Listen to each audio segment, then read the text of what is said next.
We've got a lot of Bears news and rumors to dive into. My name is Harrison Graham. We're going to take a look at the Bears Stadium update, the latest developments there as they look to the future. Also, ESPN ranked all of the skill position groups for all 32 NFL teams. Where do the Bears rank on that list? And lastly, DeAndre Hopkins, what is the latest on him? Even if he's not going to become a Bear, which I don't think he will, how could it impact the Bears? We'll discuss that on today's show as well. But first, help a brother out. We're trying to get to 4,300 followers on Instagram, slowly but surely putting more content out over there. Give me a follow if you want to help support the movement. I told you once we get to 5,000 followers, I'll do a Bears Now Instagram Live. Well, got to get to the next milestone first. That's 4,300. 14 followers away. It's at HGramNFL on Instagram. Go ahead and give me a follow. Okay, let's get into the latest on the Bears and their search for a new stadium, what their plan is going to look like. Kevin Warren, who's fully taken over as this team's president and CEO. He spoke at a community meeting in Arlington Heights on Monday to go through some of the issues with that Arlington Park property. So let me take you through some of the quotes here. Here's Kevin Warren saying, "We have to figure out if Arlington Heights is legitimately a viable option or is it not. If this has nothing to do with personal feelings, this is strictly business, and I just want to make sure that we're all on the same page and figure out if this is something that will work. We were singularly focused on the development at Arlington Park. Since that time has come and passed, and we've had a stalemate and a lack of communication, and it sounds like a little bit more that it's a little bit more convoluted at this point in time than I thought it would be. We're in a position to start exploring other places and opportunities, as any good business or good business person would do.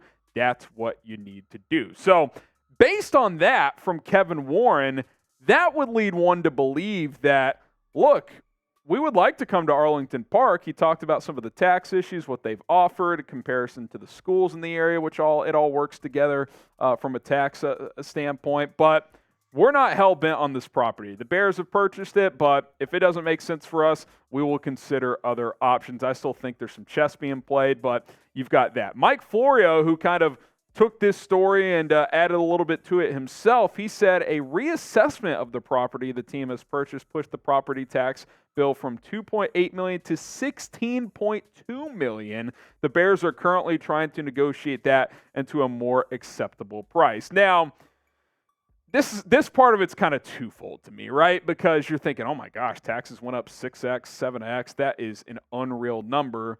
But we're also talking about a $6-7 billion NFL franchise. Like, is $14 million that much of a difference? You can make that up pretty quickly. Now, there's a reason billionaires become billionaires, because they're business savvy. So they're obviously going to try and get that number to come down. But that's obviously a pretty major hike in what the tax estimate is and compared to when they first purchased the property.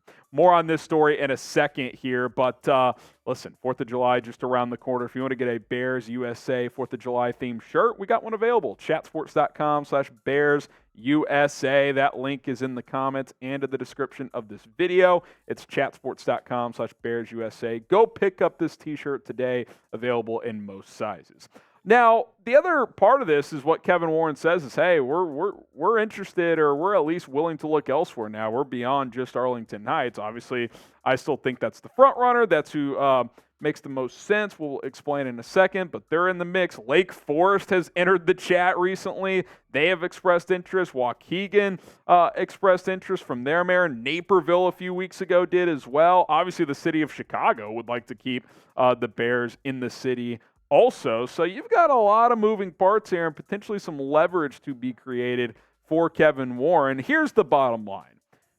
This is all about money, like anything else in life, unfortunately at times, fortunately at times. But that's what these things come down to, man. Like, the Bears are going to figure out how they can maximize every little dollar, who's spending what money, how much is the city paying, how much is the franchise paying, how much are taxpayers paying.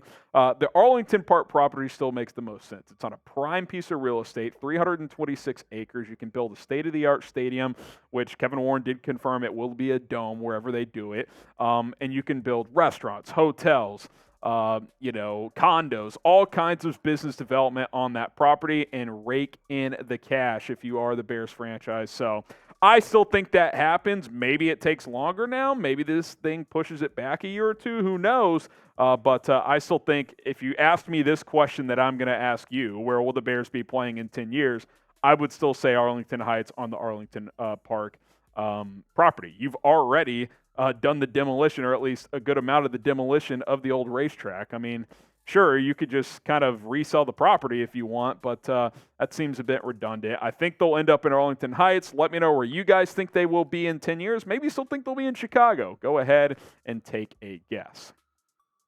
How much is the offense improved? That is the question. I definitely think it's much improved. ESPN, Bill Barnwell, every single year does this exercise where he ranks 1 to 32, the skill position groups, receivers, running backs, tight ends for all 32 NFL teams. And this year the Bears came in at 17th, which that's quite a hike from 31st where he had them a year ago. And might have been generous. Might have ended up being 32nd when you looked at it at the end of the season. Here's Barnwell on the Bears. Operation Get Justin Fields, a top wide receiver, landed a legitimate number 1 this offseason in former Carolina star DJ Moore. He stayed healthy and productive despite subpar quarterback play. The move pushes Darnell Mooney back into the number 2 role where he excelled in 2021. Remember, that was his 1,000-yard season. There's a major drop-off between the top 2 and everyone else at receiver. Chase Claypool caught just 14 passes after joining Chicago at the trade deadline. Cole Kmet's touchdown total spiked last season was 7 from 0 the year before, but I doubt he'll keep scoring every 7 or so receptions. Barnwell also got to the running backs here, said Khalil Herbert generated 1.3 rushing yards over expected per carry last season, way ahead of then teammate David Montgomery, who came in at negative 0.3.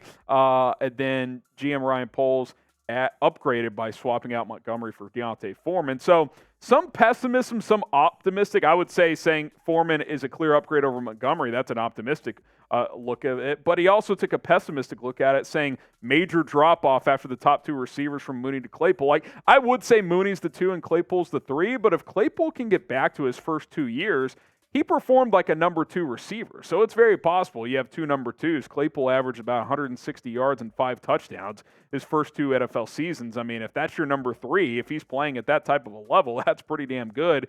Even if the volume numbers aren't that, if he's just reliable as a pass catcher, you would like to see that. Herbert, Foreman, Roschon, you've got them in the mix. You add Robert Tonyan, who had a 12-touchdown season one year. There's no reason why Fields in the offense should take off. Now, I'm not saying this is going to be a top 5 offense in the NFL or even top 10, but you should be much improved. I don't think top 20, even top half of the NFL in total offense, because we know this team's going to be able to run the football well, is out of the realm of possibility. I think a top 10 rushing attack should be expected, and a top 20, 22-ish passing attack is very much achievable as well. You add that up, you're probably a top 15 offense in the NFL. So what do you guys think? Will the Bears have a top 15 offense in 2023? That's my goal. I mean, top half would be top 16. If you can achieve that, I think that would be a nice little season here. Type Y for yes, type in for no. Will the Bears offense be top 15 this year? Let's get to the latest on DeAndre Hopkins. Now, before you guys are like, Harrison, the Bears aren't getting him. I know that. The Bears aren't getting DeAndre Hopkins. I really don't have a lot of interest in him for the Bears with what their unit looks like. If they got him, I wouldn't say no, but I just think you have other areas of need, and I think from Hopkins' standpoint, he can have a bigger role elsewhere. Now, the latest reports are that the Browns and Panthers are lurking as potential destinations for Hopkins, and my initial thought to that was, please not Carolina, right? I mean, we want Carolina to be as bad as possible because the Bears own their first-round pick next year and second-round pick in 2025. I'm not as worried about that pick right now, but that first-round pick next year, I mean, you really want that to be in the top 10 if possible. Now, if they weren't in the NFC South, I'd be very confident that would be the case, but somebody's got to win that division between the Panthers, Falcons, Saints, and Buccaneers. I don't think Carolina will win it, but, you know, if you had a player like Hopkins, that gives them a better chance to do so. Now, the teams that are for sure interested based on the most recent reports, well, he visited Tennessee and New England, so we know they're interested. Latest report says New England's the favorite, by the way. Now you got the Browns and Panthers. I still think the Chiefs could be in the mix if Hopkins is patient or if that price tag comes down from his standpoint. We'll see, but we know that these 4 teams are interested if that report of Carolina and Cleveland's interest is true. He's a good player. Again, like from the Bears' standpoint, it's twofold. There's only one NFC team on this list, right? Carolina. A, you play them.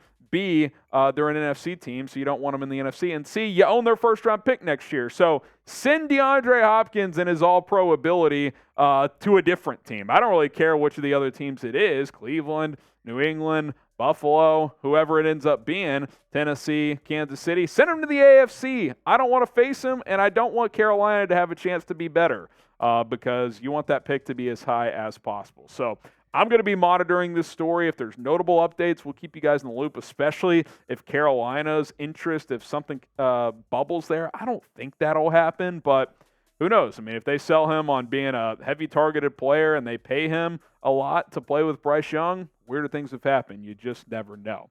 Now, predict it for us. Fill in the blank. Where will DeAndre Hopkins play in 2023? What team will he play for? Fill in the blank in the comments on this video. Okay, appreciate everybody for tuning in. Lots of news, rumors, storylines circulating around the NFL, despite it being the dead part of the offseason. Training camp less than a month away. We'll have some real football to talk about very, very soon. Be sure to follow me on Instagram, like I said, trying to get to 4,300 followers ASAP. It's at HGramNFL. Appreciate everybody for tuning in.